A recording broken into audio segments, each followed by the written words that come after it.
Rock and roll. When Skarloey's turn came, he was glad to take out the coaches and meet old friends. He met Rusty up the line. You know, he said, if I couldn't see these old places, I think I was on a different railway. Rusty laughed.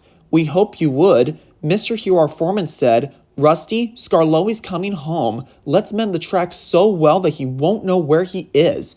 And we did, and you didn't, if you take my meaning. Skarloey chuckled away. He liked this hard-working, friendly little engine.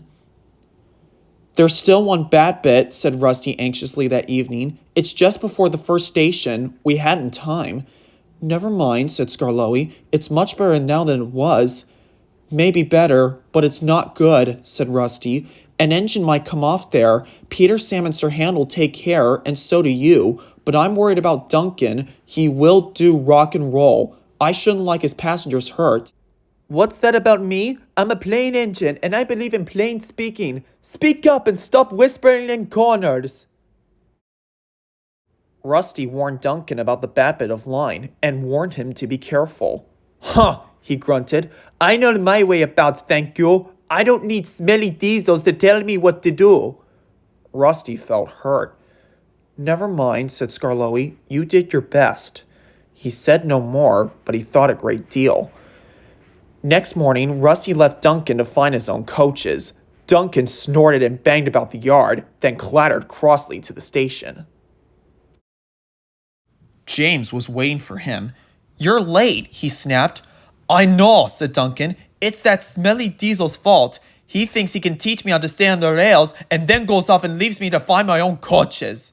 You poor engine, sympathized James. I know all about diesels. One crept into our yard and ordered us about. I soon sent him packing.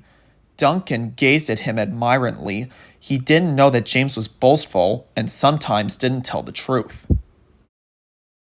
Send him packing, snorted Duncan. He climbed the first hill furiously. Well done, boy, encouraged his driver. Keep it up.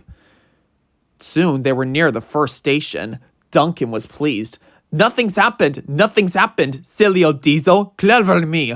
And he swaggered about doing his rock and roll. Steady, boy, called his driver and tried to check him, but it was too late. There was a tearing, cracking, crunching sound, and Duncan stopped bumpily. Sleepers and ballast, he exclaimed. I'm off. And he was.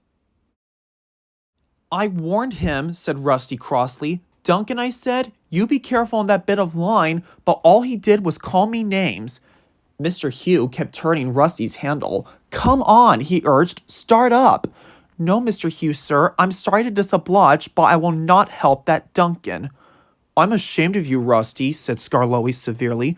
Think of the passengers. What are they going to do? Oh, said Rusty, I've forgotten them.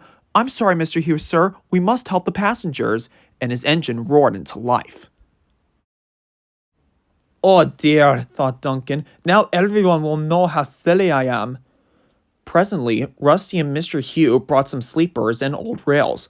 Mr. Hugh showed the passengers how to use them, and they soon leathered Duncan back to the line. Duncan was extra careful all day. Rusty, he whispered that evening, thank you for helping me. I'm sorry I was rude to you. That's all right, Duncan. I wish all diesels were like you. Let's be friends. Suits me, said Rusty. We'll mend that bad bit of rail first thing tomorrow.